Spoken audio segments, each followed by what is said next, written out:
দোয়া করেন আমাদের জন্য। অবশ্যই স্যার, ভালো থাকবেন, আমাদের জন্য আমাদের শুভেচ্ছা রাখবেন। আমি মনে করি 18 মাস যেটা আমরা করেছি সেটা 18 মাসে বাংলাদেশকে একটা এমন জায়গায় নিয়ে আসছি।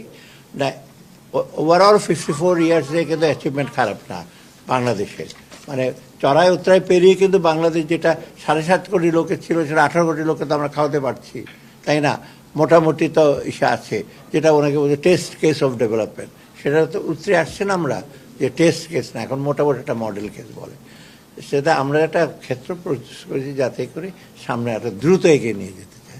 আমার চিঠিটা পড়ে দেখেন, এক পৃষ্ঠা একটা চিঠি আছে, অনেকে পড়েছেন আমি কি বলেছি দেখেন, মোটামুটি সব এক্সপ্লেন।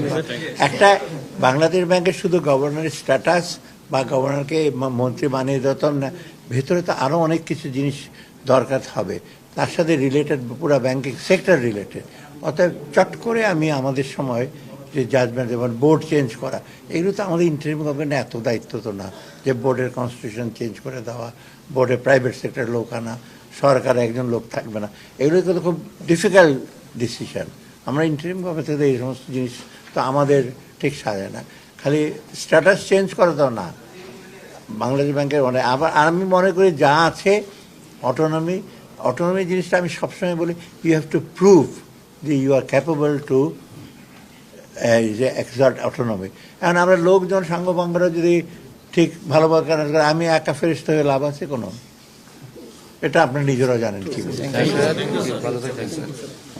যাক, দোয়া করেন আমাদের জন্য। অবশ্যই স্যার, ভালো থাকবেন, আমাদের জন্য আমাদের শুভেচ্ছা রাখবেন।